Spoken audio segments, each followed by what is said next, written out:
Video शुरू करने से पहले मैं बता देना चाहता हूँ कि इस वीडियो का किसी भी जाति, धर्म, देश या फिर किसी को भी आहत करने का कोई उद्देश्य नहीं है। और यहाँ पे थोड़े 18+ मूवमेंट्स हो सकते हैं, तो अगर आप 18 साल से छोटे हो तो प्लीज़ अपने पेरेंट्स की परमिशन लेके इस वीडियो को देखना। तो वीडियो को शुरू करते हैं।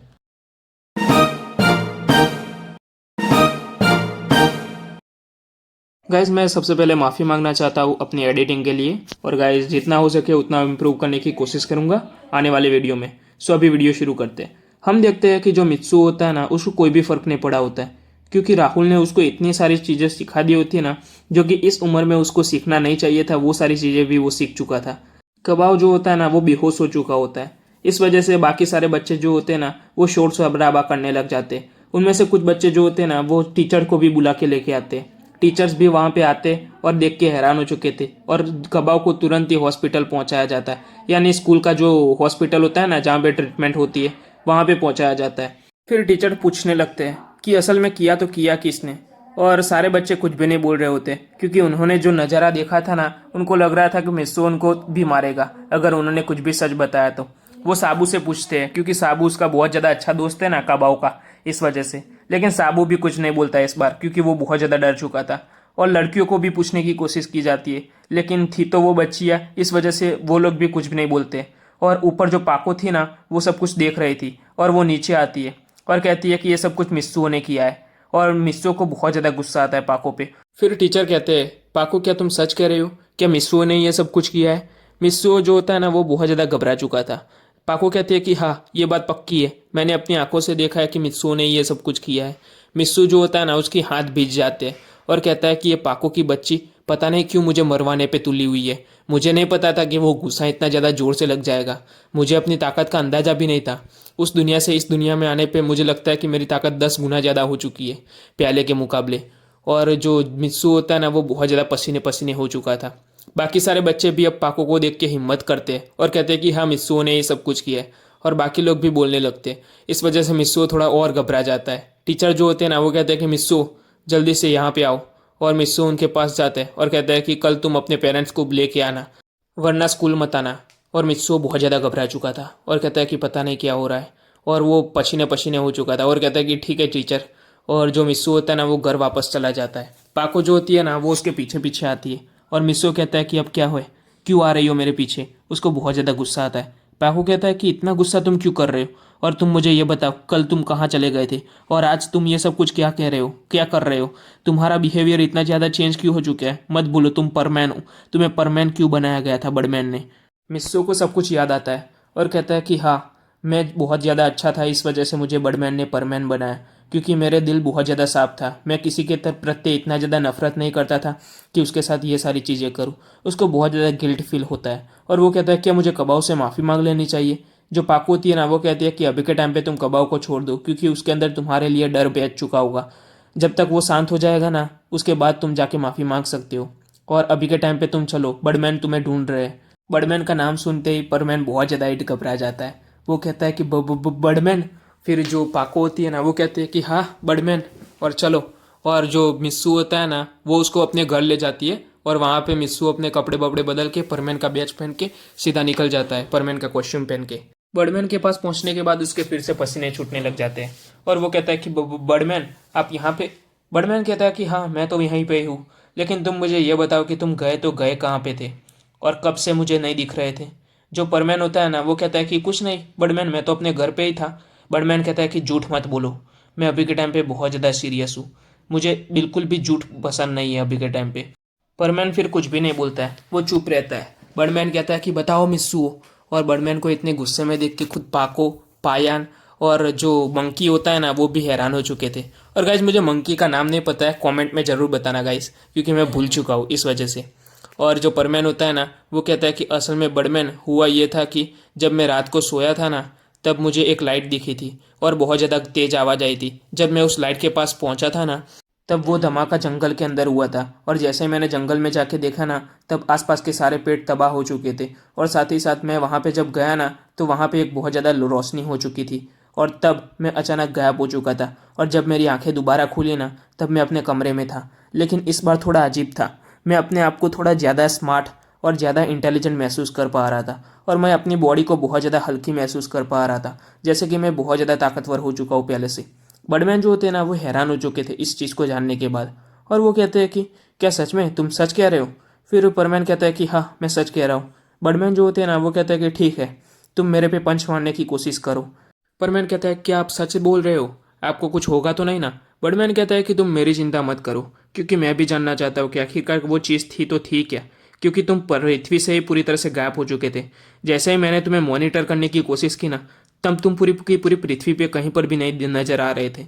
इसलिए मैं जानना चाहता हूँ कि तुम गए तो गए कहाँ पे थे, लेकिन तुम्हारी बातों से लगता है कि तुम्हें इस बारे में कुछ भी नहीं पता है, इसलिए मैं कुछ जानने की कोशिश कर रहा हूँ।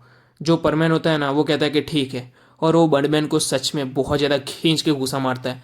और बर्डमैन जो होता है ना वो दूर जाके तो नहीं गिरता है, क्योंकि वो बहुत ज़्यादा ताकतवर थे, लेकिन सच में उनको दर्द तो हुआ था। उनके रिब्स में जाके वो मुक्का पड़ा था, उनके पेट में। इस वजह से उनको बहुत ज़्यादा दर्द हो रहा था।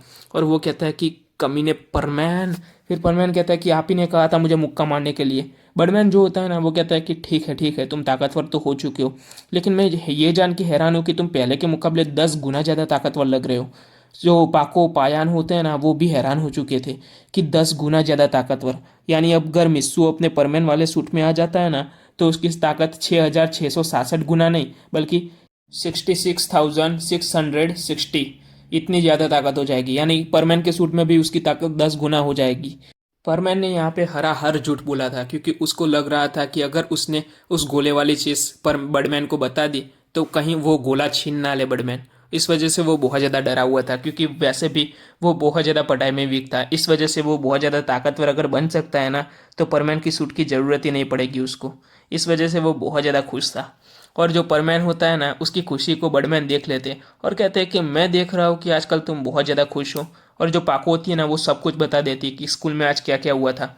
और जो बर्डमैन होते हैं ना वो बहुत ज़्यादा गुस्सा हो जाते हैं और कहता है कि परमैन, अगर तुम फिर से ऐसा करोगे तो मुझे मजबूरन तुमसे सारी चीज़ें ले लेनी पड़ेगी जो तुम्हें दिया है मैंने।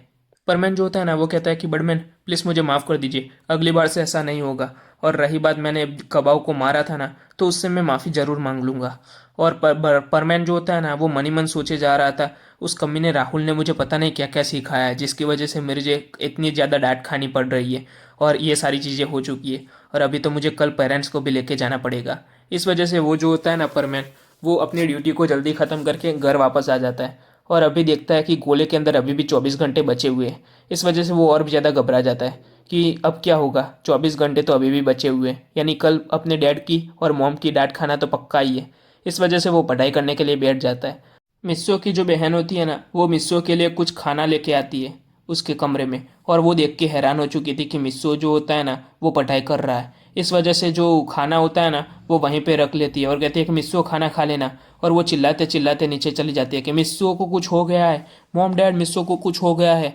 और जो उसके मॉम डैड होते हैं ना वो बहुत ज़्यादा घबरा चुके थे, और जो वो होते हैं ना वो सीधे मिस्सो के कमरे में आते हैं और मिस्सो के कमरे में आके देखते हैं कि मिस्सो पढ़ाई कर रहा है। और मिस्सो बहुत ज़्यादा परेशान हो जाता है कि इस अपनी बहन की वजह से। जो मिस्सू होता है ना वो कहता है कि कुछ नहीं मॉम डैड, मैं सिर्फ पढ़ाई कर रहा हूँ अभी के टाइम पे। ओह मिस्सू तुम आ गए खेल के।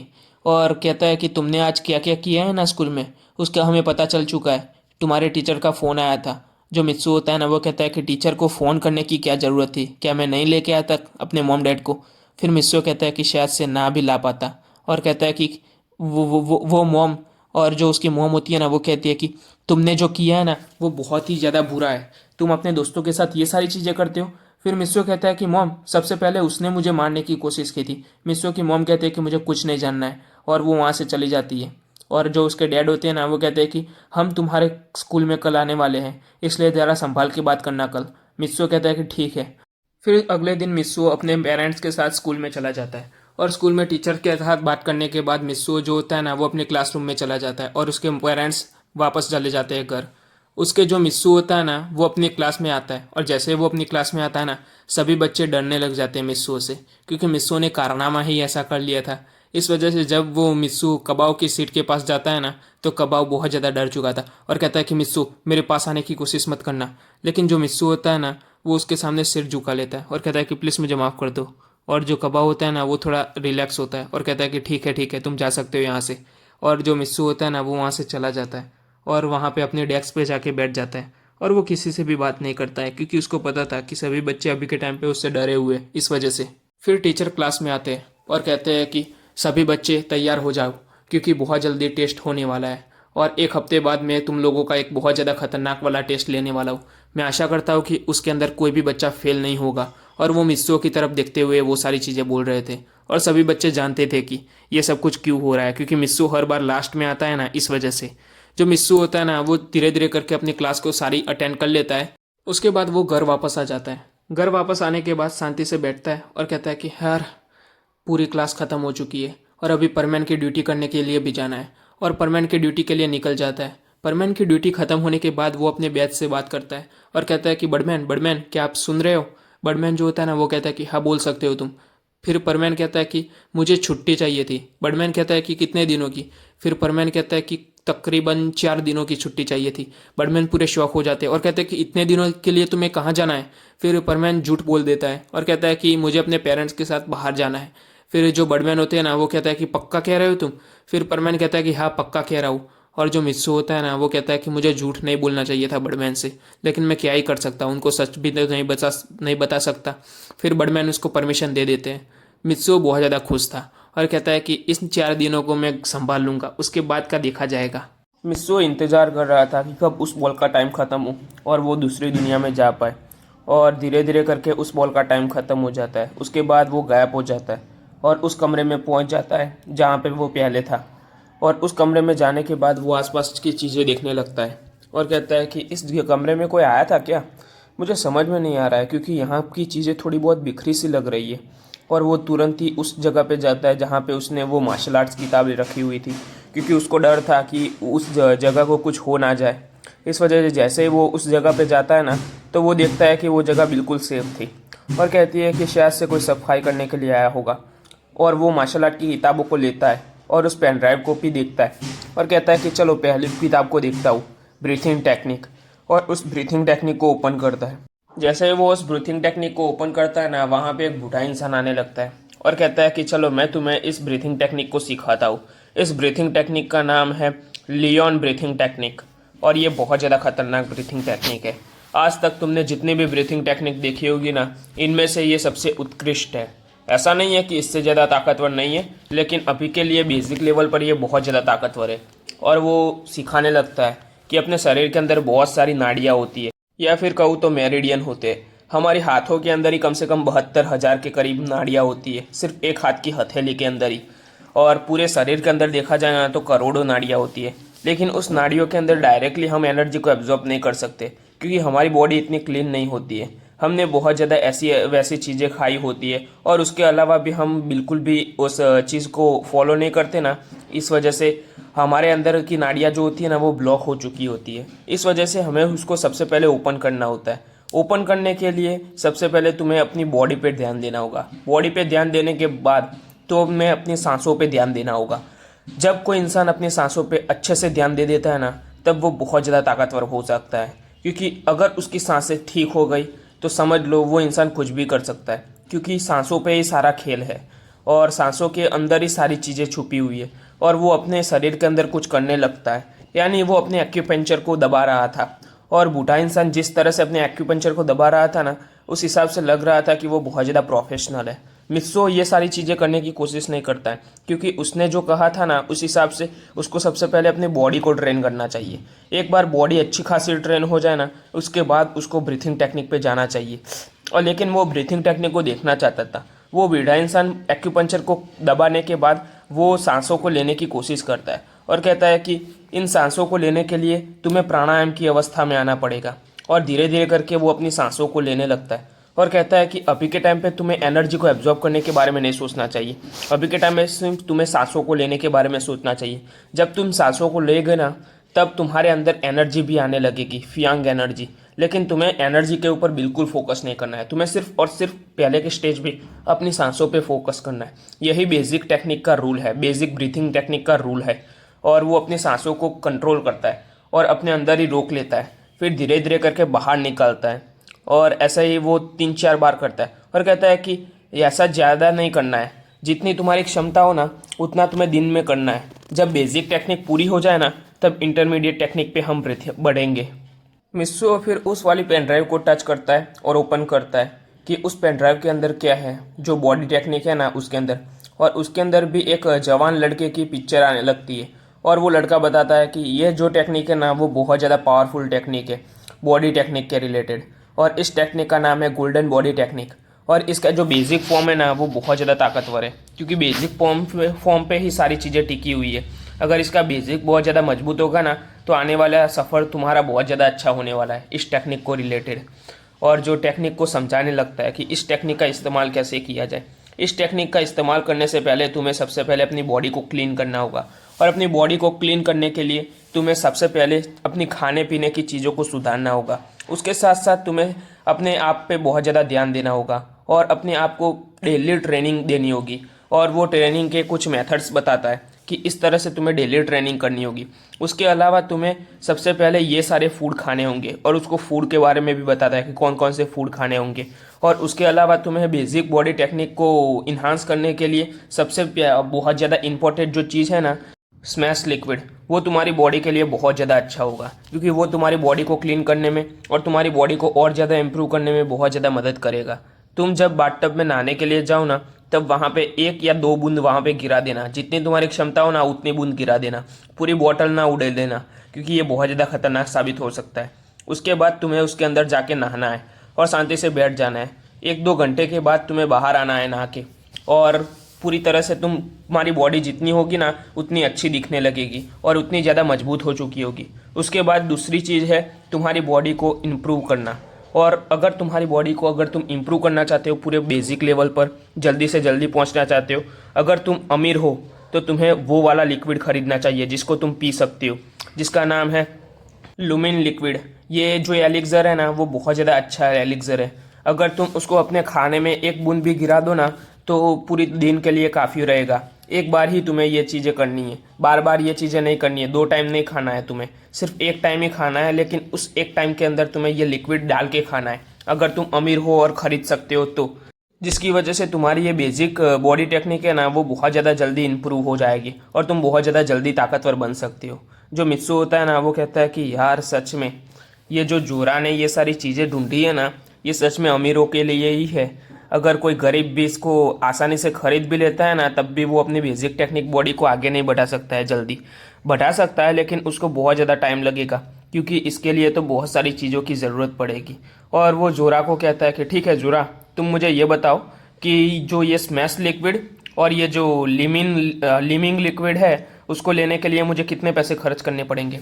और जोरा देखने लगती है कि जो स्मैश लिक्विड है ना उसके लिए आपको कम से कम 1 लाख पॉइंट को खर्च करना पड़ेगा, 1 लाख रुपये को खर्च करना पड़ेगा। और जो लिमिंग लिक्विड है ना उसके लिए कम से कम 5 लाख रुपये को खर्च करना पड़ेगा। जो मित्सु होता है ना वो हैरान हो चुका था कि इतना ज़्यादा महंगा, सच में बहुत ज़्यादा खतरनाक है। और कहता है कि चलो खरीद लो, क्योंकि आज मैं इस टेक्निक का इस्तेमाल करने वाला हूँ। जो जोरा होती है ना वो खरीद लेती है और मित्सुओ ने वो सारी टेक्निक के रिलेटेड जानकारी ले ली थी जो उसको अपने आप को पावरफुल बनाने के लिए चाहिए थी।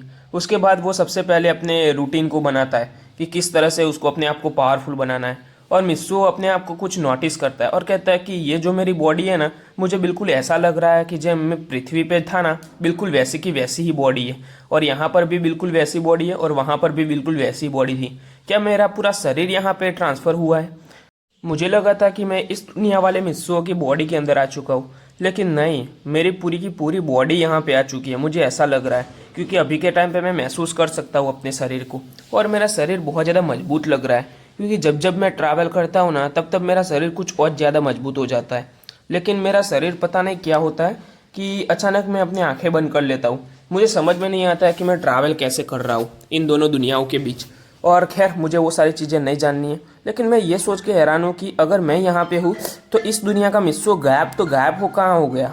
मिस्सो ये सारी चीज़ों के बारे में ज़्यादा नहीं सोचता है और स्मैश लिक्विड और लिमिंग लिक्विड को खरीदने के बाद वो कहता है कि अभी तक वो आया नहीं है ऑर्डर, और ऑर्डर आने में बहुत ज़्यादा टाइम लगेगा, क्योंकि 2-3 दिन तो लग जाएंगे, क्योंकि अभी के टाइम पे वो अंडर कंस्ट्रक्शन में है। मतलब कि लिमिंग लिक्विड और स्मैश लिक्विड अभी तक बने नहीं हैं और वो आउट ऑफ स्टॉक है, इस वजह से उसको थोड़ा टाइम लगेगा।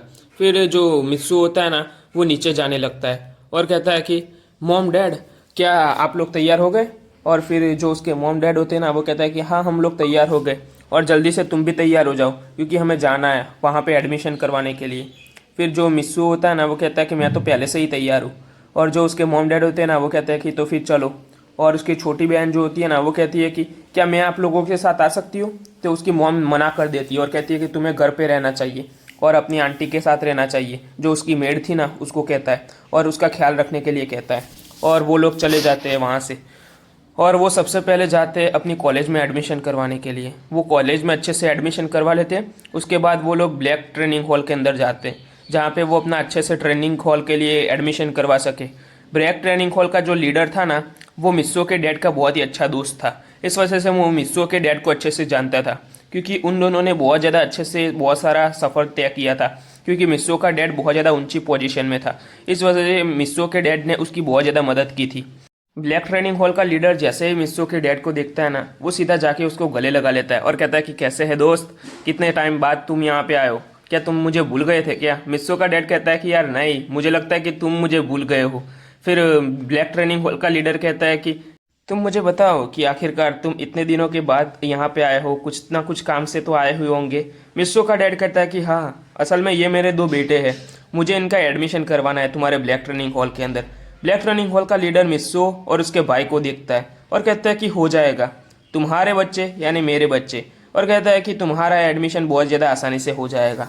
और जो ब्लैक ट्रेनिंग हॉल के जो बाकी लोग थे ना जो कि वहाँ पे ट्रेनिंग करने के लिए आया करते थे वो देख के हैरान थे कि ब्लैक ट्रेनिंग हॉल का इतना बड़ा मालिक और इतने छोटे से बच्चों के साथ इतने अच्छे से बातें कर रहा है, और आखिरकार इन दोनों का डैड है तो है कौन।